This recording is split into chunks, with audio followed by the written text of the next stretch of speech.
আমাদেরই কর্মদোষে এই অধঃপতন। আমাদের সমাজের মধ্যে হিংসা, নিন্দা, দলাদলি, এগুলোর জন্য আমাদের তো অধঃপতন। কিছু মনে করবেন এক বৈষ্ণব আরেক বৈষ্ণবের ছোঁয়া খাই না, ঠিক না? এক গুরুর শিষ্য আরেক গুরুর শিষ্যকে হিংসা করে। যতদিন এগুলো থাকবে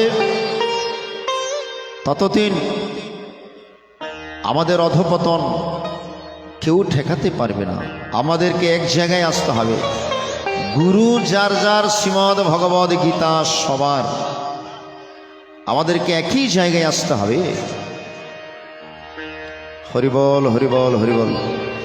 না হলে আমাদের সনাতন ধর্মের এই অধঃপতন কেউ ঠেকাতে পারবে না। আজ আমাদেরই কর্মদোষে এই অধঃপতন। এ বিশ্বের সনাতনে অপূর্ব দর্শন। সনাতন মানে কি? আগেও ছিল, বর্তমানও আছে, ভবিষ্যতেও যা থাকবে নিত্য শাশ্বত সনাতন, অতি প্রাচীন ধর্ম। আজকে এত ভগ্ন দশা কেন?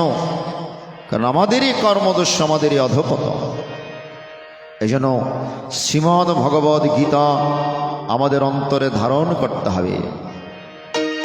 এবং ভগবান এই গীতার ৪র্থ অধ্যায়ের মধ্যে সেই কথাই বলেছেন, তুমি ভক্ত হও, ভক্ত হোসি মে সখা চিতি রহস্য হেদুত্তম। এই ভক্তদেরকে রক্ষা করার জন্যই তো আমার আশা। यदा यदा हि धर्मस्य ग्लानिर्भवति भारत अभ्युत्थानमधर्मस्य तदात्मानं सृजाम्यहं परित्राणाय साधूनां विनाशाय च दुष्कृतं धर्म संस्थापनार्थाय सम्भवामि युगे युगे। যখনই ধর্মের গ্লানি হয়,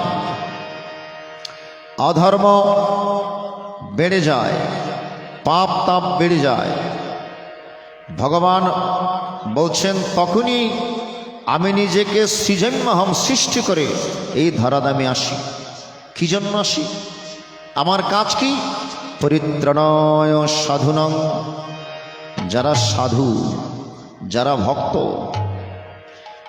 সে ভক্তদেরকে পরিত্রাণ করার জন্য, বিনাশায় চ দুষ্কৃতম, আর যারা দুষ্কৃতকারী তাদেরকে বিনাশ করার জন্য, এবং ধর্ম সংস্থাপনার্থায়, ধর্মকে পুনরায় সংস্থাপন করার নিমিত্তার্থে সম্ভবামি যোগে যোগে।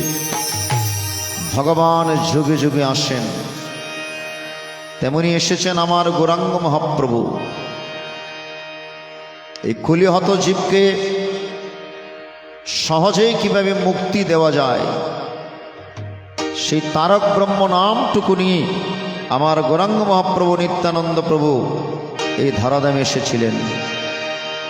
কে আনিল রে, কোথায় ছিল রে,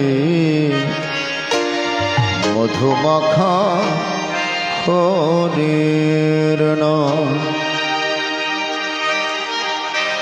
নদিয়া নগরে সচি মাতার ঘরে উদয় হলো নিমাই চাঁদ।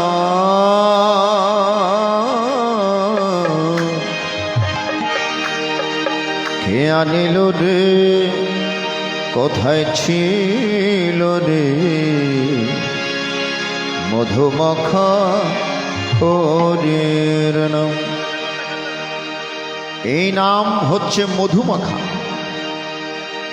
যে কোনো একটি গান একবার, দুইবার, তিনবার শুনলে খুব বিরক্তি লাগে নাকি? কিন্তু এই হরিনাম চতুষ্প্রহর, অষ্টপ্রহর, ষোড়শ প্রহর, 32 প্রহর, একদিন, 2 দিন, 3 দিন, 1 সপ্তাহ যতই শ্রবণ করেন ততই আমাদের ভালো লাগে, ততই মধুর লাগে। এই 16 নাম 32 অক্ষর, এই নামটুকু যতই শ্রবণ করি ততই আমাদের আনন্দ লাগে, মধুর লাগে। এই নামের মধ্যে এত সুধা, এত অমৃত মিশানো রয়েছে। যতই শ্রবণ করা হয় ভক্তরা বিরক্ত হন না। আগামীকাল থেকে অষ্টপ্রহর ব্যাপী নাম সংকীর্তন, একদিন এক রাত 24টি ঘন্টা নাম চলবে, একটি নাম শুরু, হরে কৃষ্ণ কৃষ্ণ কৃষ্ণ হরে হরে, হরে রাম রাম রাম হরে হরে। 16 নাম 32টি অক্ষর, এটাই ঘুরে ফিরিতে চলবে নাকি? সেখানে তো আর কিছু চলবে। অথচ ভক্তবৃন্দরা সেই ঘন্টার পর ঘন্টা সেই নাম শ্রবণ করছে। তাহলে একটি নামের মধ্যে ভগবান কত সুধা, কত অমৃত সেখানে দিয়ে দিয়েছেন। একটি গান একবার দুইবার তিনবার শুনলে বিরক্ত লাগে, কিন্তু এই নাম যতই শ্রবণ করি ততই আমাদের আনন্দ জাগে। হরিবল হরিবল হরিবল। এই জন্য বলেছেন, কে আনিল রে কোথায় ছিল রে মধুমাখা হরির নাম।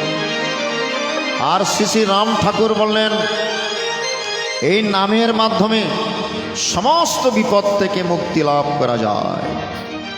নামই সত্য, নামই কৈবল্য। রাম ঠাকুরের মানে এই জগৎ সংসারের নামই সত্য, নামই কৈবল্য। কৈবল্য মানে মুক্তি। এই নামের মাধ্যমে আপনার একদিন মুক্তি হবে। যে কথা গৌরাঙ্গ মহাপ্রভু বলেছেন, হরের নাম হরের নামৈব কেবলম কালো নাস্তেব নাস্তেব নাস্তেব গতির অন্যথা। কলিজীবের আর অন্য কোনো গতি নেই, গতি নেই, গতি নেই এই নাম ছাড়া।